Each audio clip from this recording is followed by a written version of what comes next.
Fear does not come from the world. It comes from the mind. Fear is a quiet sculptor. It shapes the contours of our inner world long before anything outside touches us. Long before a moment unfolds, fear has already whispered its story into the mind, weaving shadows across what is yet to come. It is a storyteller, relentless and persistent, painting danger in places where there is only stillness, and carving restlessness into moments that could have been simple and free. Yet when we look carefully, with the clarity of a mind not swept away by its own storms, we discover something surprising. The world itself rarely strikes first. A falling leaf does not tremble before it touches the earth. A river does not fear the rocks it must pass. The sky does not recoil from the thunder it holds. Fear is not embedded in the nature of things. It is planted and watered within the mind, nourished by misunderstanding, projection, and habit. And still, this truth is difficult to accept, because it means turning inward instead of pointing outward. It means meeting the trembling within us, instead of blaming the world for shaking. But this turning inward is not a path of guilt or self-blame. It is a path of liberation. For if fear were truly born from the world, liberation would be impossible. But if fear arises from the mind, then letting go becomes possible. Transformation becomes possible. Peace becomes possible. This journey we are about to walk together is not one of escape. It is one of returning to the center of our being, to the stillness beneath the storm, to the knowing that fear is not an enemy, but a messenger, inviting us home. The mind is a vast landscape, often mistaken for the world itself. We experience life not as it is, but as it appears through the shifting conditions of this inner land. When the mind is cloudy, even gentle winds feel sharp. When the mind is restless, even small uncertainties echo like thunder. And when the mind is fearful, the entire world seems to vibrate with threat. Fear is the natural response of a mind that cannot see things clearly. Not because the mind is flawed, but because it is conditioned, shaped by past experiences, old wounds, silent expectations, and habitual patterns of grasping and resisting. These patterns live inside us like ancient rivers, carving deep grooves in the psyche. They carry us along their current, unless we learn to step onto the shore and observe them with awareness. Many people believe their fear arises from circumstances: losing a job, being abandoned, getting sick, facing conflict, aging, or dying. But if fear truly belonged to the circumstances, then everyone facing the same situation would feel the same intensity of suffering. Yet this is not so. Some people meet uncertainty with calm, while others spiral into anxiety. Some walk into difficulty with groundedness, while others are overtaken by panic. The difference is not the world, it is the mind encountering the world. There is a moment, subtle, often unnoticed, when the mind interprets an event. This interpretation happens so quickly it feels automatic. A sound in the darkness, a silence after a message, a strange sensation in the body, a shift in someone's expression. Before we consciously register what is happening, the mind has already spun a story, and that story becomes the source of fear. The world provides the stimulus. The mind provides the meaning. The mind imagines what might go wrong. It sees what it expects to see. It protects the self it believes must be defended. And the fear that arises is not fear of the event itself, but fear of what the mind has projected onto it. Imagine standing on a quiet path in a forest at dusk. The air is cool. The trees are still. Nothing threatens you. Yet the mind, conditioned by stories of danger, may whisper. Something could be hiding in the dark. The world is silent. The fear is imagined, and the body reacts to imagination as though it were reality. This is not delusion in a negative sense. It is simply how the mind works when it is untrained.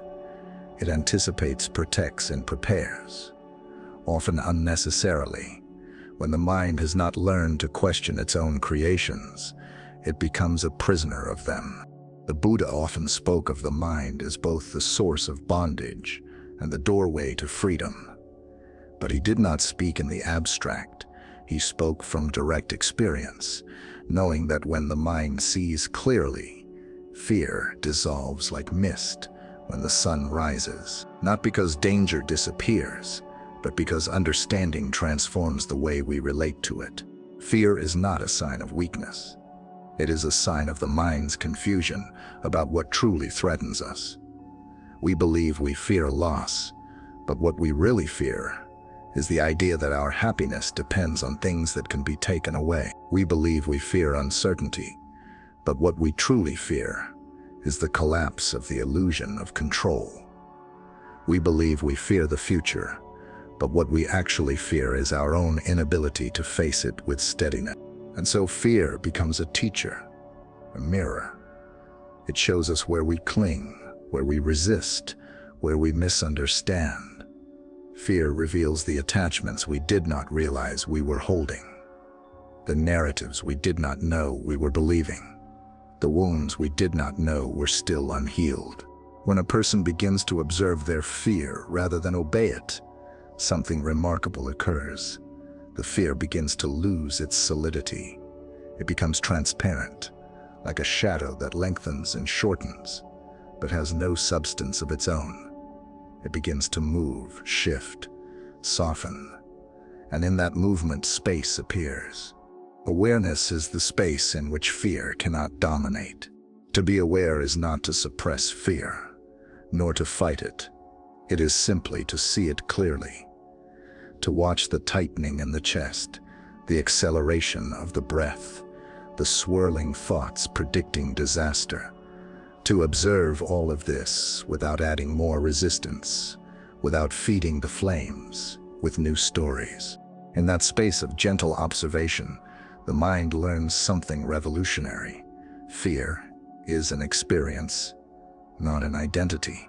When fear is no longer mistaken for the self, when it becomes something the mind is experiencing rather than something the mind is, it loses its power to control. Like a wave recognized as a wave, it rises and falls naturally. No wave has ever remained in the ocean forever. No fear remains in the mind forever. But when we identify with fear, we get swept away by it. When we observe fear, we ride above it. In this way, fear becomes a guide back to the present moment. The mind projects fear into the future, but awareness lives only in the now. When we return to the present, fear loses the ground it stands on. It may still arise, but it cannot dominate. We begin to see that the world is not inherently frightening. It is the mind's interpretation that creates fear.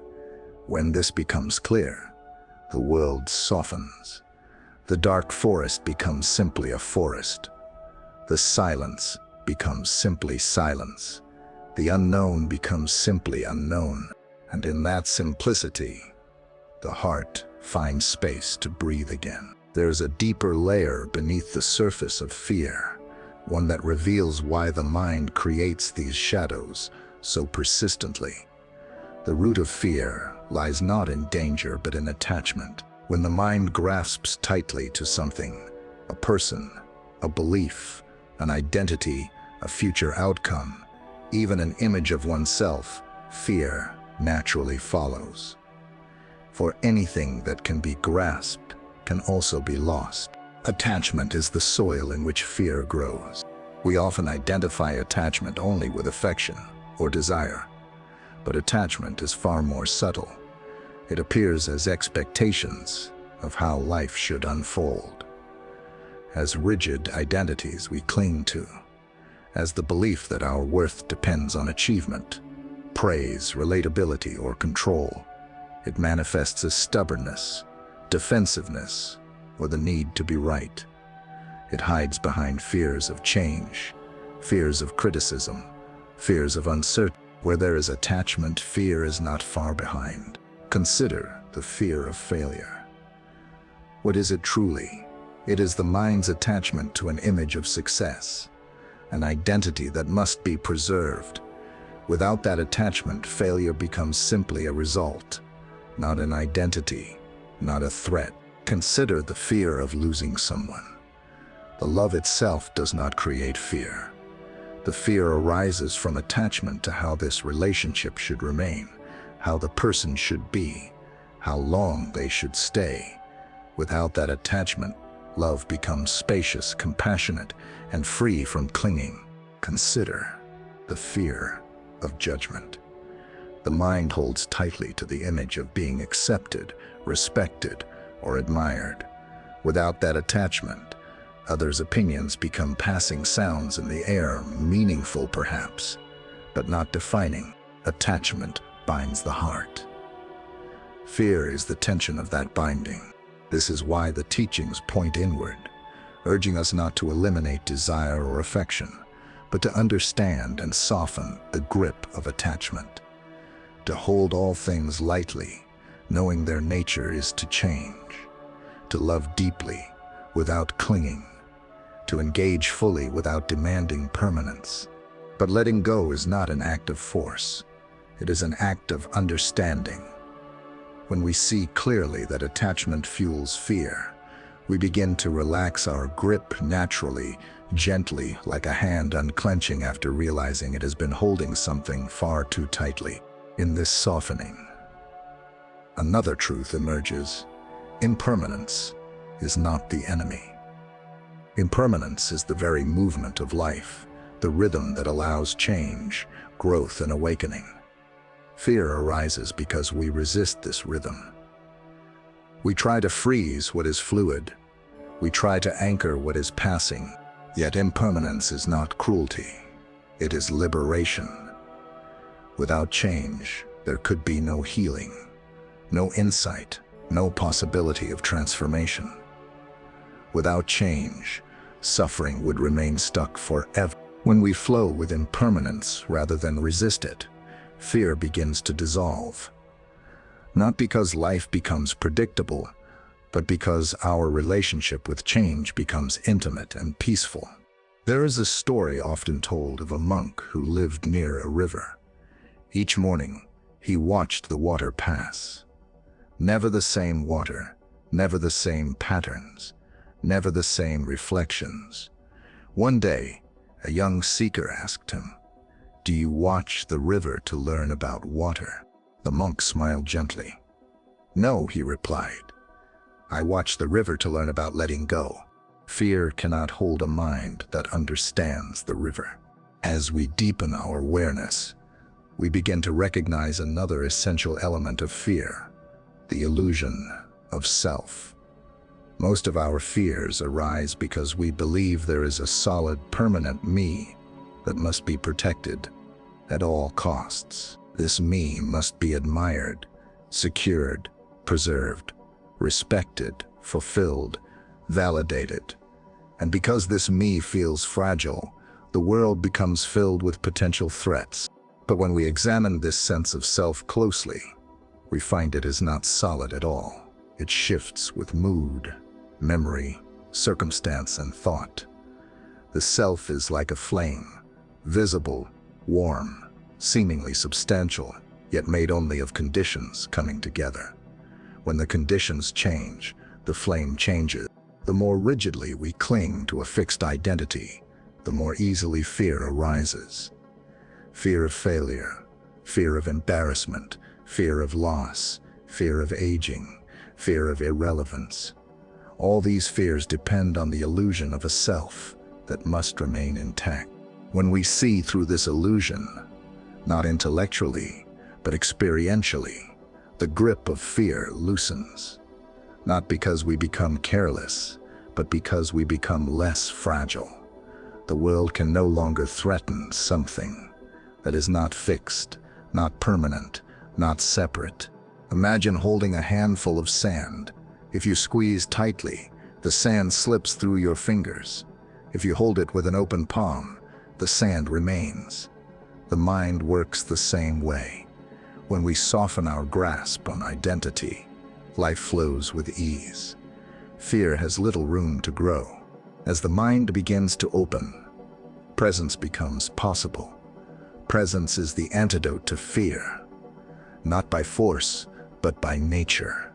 Fear lives in the imagined future or the distorted past. Presence lives only in the now.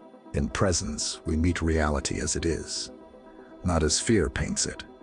The breath enters and leaves. Sensations arise and pass. Sounds appear and dissolve. The heart beats. The body softens. The mind becomes clear enough to see that the present moment by itself is rarely frightening. Fear is the distance between what is and what the mind imagines. Remove the imagination, and fear loses its support. Presence is not passivity.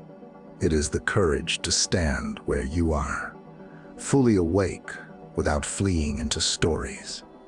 It is the willingness to greet each moment like a guest, even difficult moments, without fear, because you know they will eventually leave. Even pain, when met with presence, transforms. Instead of spiraling into fear of suffering, we meet suffering with clarity and compassion. The pain remains, but the fear around it dissolves. And in that dissolving, something profound emerges, a tenderness that embraces the moment instead of resisting it. This tenderness is not weakness. It is the strongest force in the universe. It is the heart unafraid of its own fragility. It is the mind unafraid of its own shadows. It is the presence capable of holding the entire world without collapsing. And from this presence, wisdom arises, naturally, effortlessly. Wisdom does not remove difficulty from life, but it removes the unnecessary fear that accompanies it. With wisdom, we face change with grace, uncertainty with calm, loss with compassion, and possibility with openness. We begin to trust the unfolding of life, not because it always brings pleasure, but because we no longer expect it to obey our desires. In this trust, fear transforms into understanding. Understanding transforms into peace, and peace becomes the quiet fragrance of a mind in harmony with reality. There is a moment in every sincere seeker's life when they realize that fear is not something to be conquered, destroyed, or silenced. It is something to be understood. This understanding becomes a doorway to a deeper liberation, one that does not depend on changing the world, but on changing our relationship with it. Fear, when understood deeply, becomes a teacher pointing toward freedom. Imagine fear as a small, trembling child standing at the doorway of your heart. Pushing it away only frightens it more. Ignoring it leaves it crying in the dark. Fighting it creates a lifetime of inner conflict. But when you kneel down, soften your gaze, and listen, the child begins to calm. It begins to trust. It begins to speak. And what it speaks is not threat, but need. The need for understanding, safety, compassion, and presence. In the same way, fear softens when the mind stops running from it and simply sits with it, breathing gently, listening carefully. Fear reveals its roots. It reveals the stories that sustain it.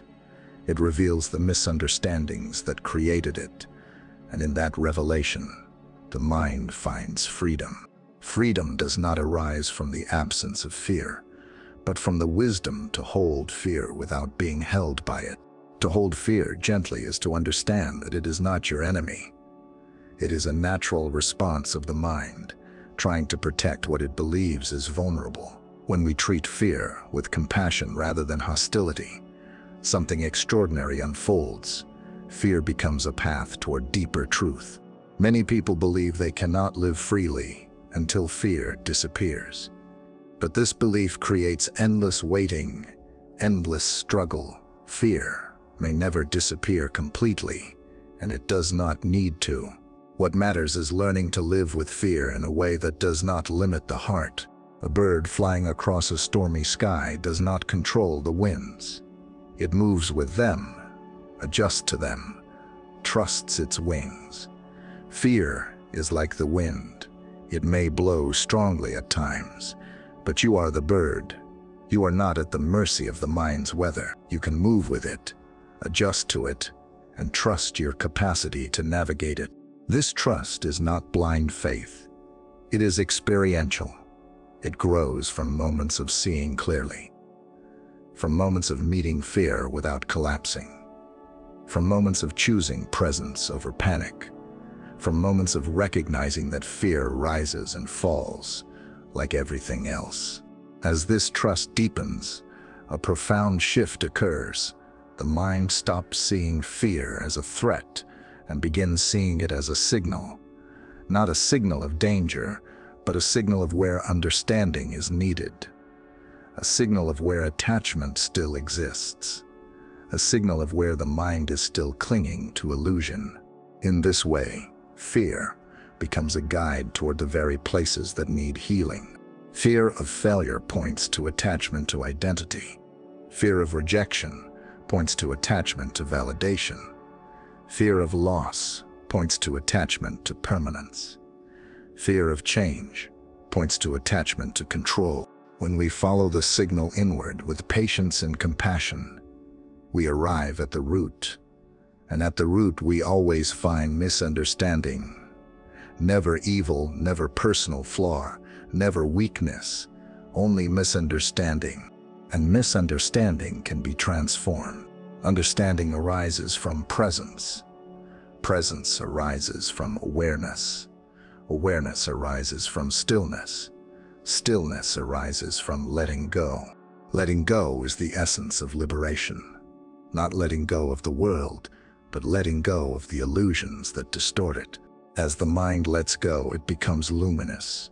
It begins to see clearly, and in this clarity, the world ceases to be frightening, not because it becomes perfect, but because we cease to project fear onto it. This clarity allows us to meet life with openness, to meet joy without grasping, to meet sorrow without collapsing, to meet uncertainty without fear, to meet death without dread, because we understand that everything follows the rhythm of nature. In the mind that sees reality clearly, even death becomes a natural transition, not a terror. The body returns to the earth. The breath returns to the air. The awareness returns to the vastness from which it came. Fear arises only from believing that what is changing should be permanent. But when we see that change is the nature of all things, we begin to relax into the rhythm of existence. We begin to trust life, not as a promise of comfort, but as a field of experience. Beautiful, painful, unpredictable, precious. We learn to live fully because we no longer cling to permanence.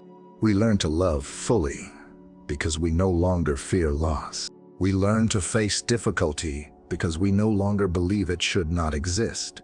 We learn to meet the world with compassion because we understand that everyone suffers, everyone fears, everyone clings, until they learn to see clearly. Compassion grows naturally from understanding this universal vulnerability. It becomes the gentle rain that softens the crust around the heart, allowing all things to grow. Fear diminishes in the presence of compassion, because compassion expands the heart beyond the limits of the self. It dissolves the boundaries that fear depends on. When compassion fills the mind, fear has no room to dominate.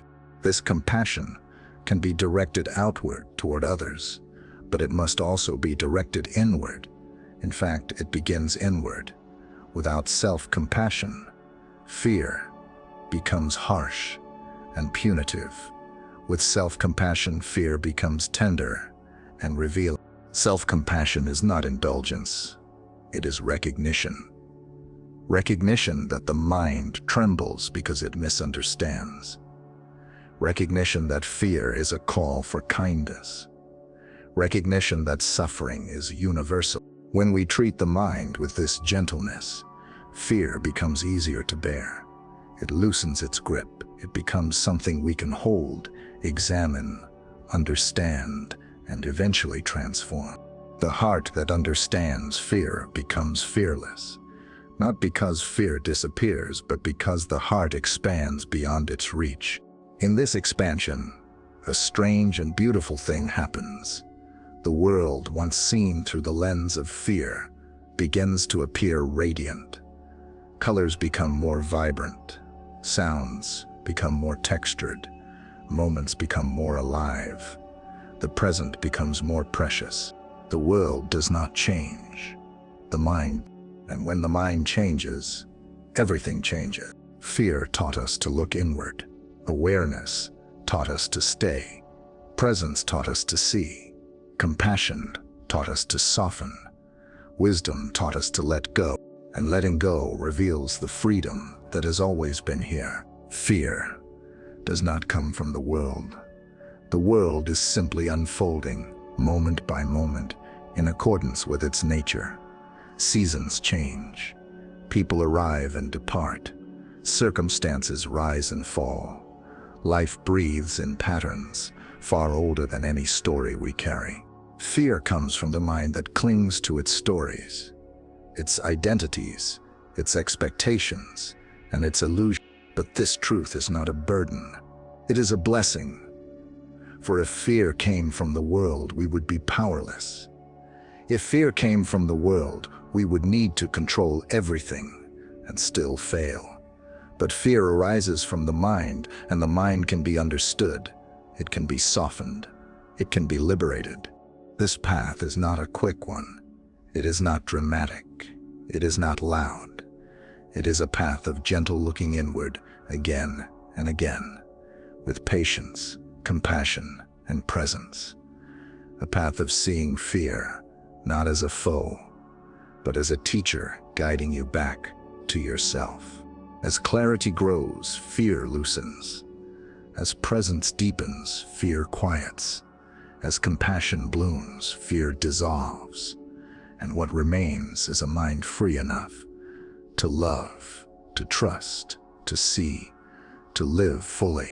May you walk this path with kindness. May you meet your fear with awareness. May you remember that the refuge you seek has always been within you. And if this journey resonates with you, if these teachings nourish your heart, if this space feels like a place of stillness in your day, I invite you to follow this channel. Here, we walk the path together, slowly, gently, with wisdom and compassion as our guides.